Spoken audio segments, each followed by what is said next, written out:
I'm Liz Cottrell, Director of the Global Volcanism Program at the National Museum of Natural History. I'm standing here in the Geology, Gems, and Minerals Hall in front of the Earthquakes and Eruptions exhibit.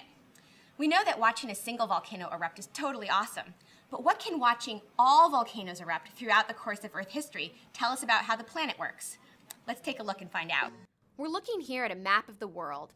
We see the familiar continents and oceans, but we don't see the tectonic plates or the plate boundaries. Rather than memorizing where they are, let's collect some data.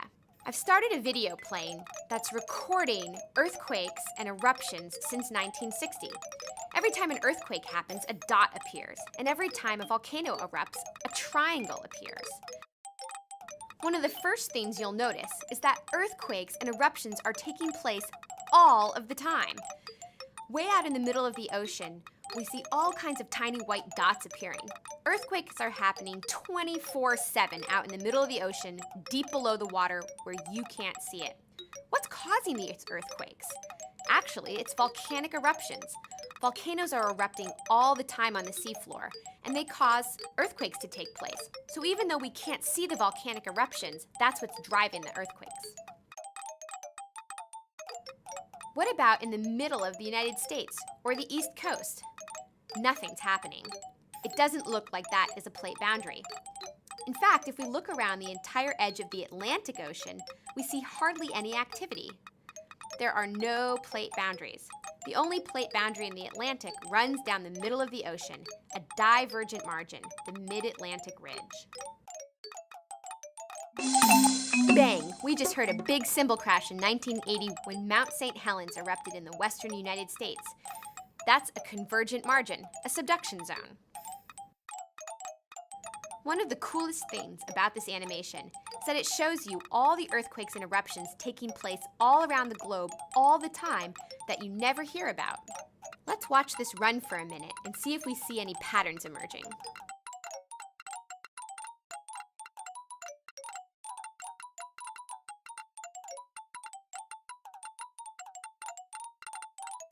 Wow, we're really starting to see some patterns emerge.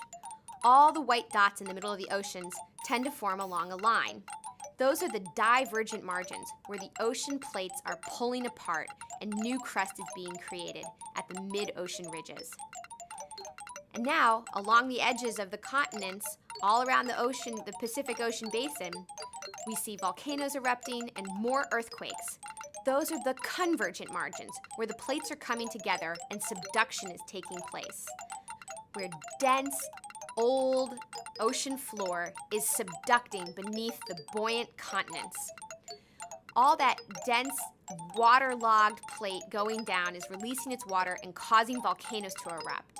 And remember, volcanoes erupting is synonymous with earthquakes. So we get lots of volcanoes and lots of earthquakes at these subduction margins. These concentrated zones of earthquake and eruption activity are defining our plate boundaries. Well, we've arrived at 2011. We have some really striking patterns here. At this point, it's easy to define our plate boundaries. Just trace with your pencil where the earthquakes and eruptions take place. Let the data define the plate boundaries for you. The earthquakes and eruptions define the plate boundaries. They occur in the middles of oceans and on the edges of continents. Remember, plate boundaries are located where earthquakes and eruptions are happening because that's where tectonic plates are pulling apart and coming together.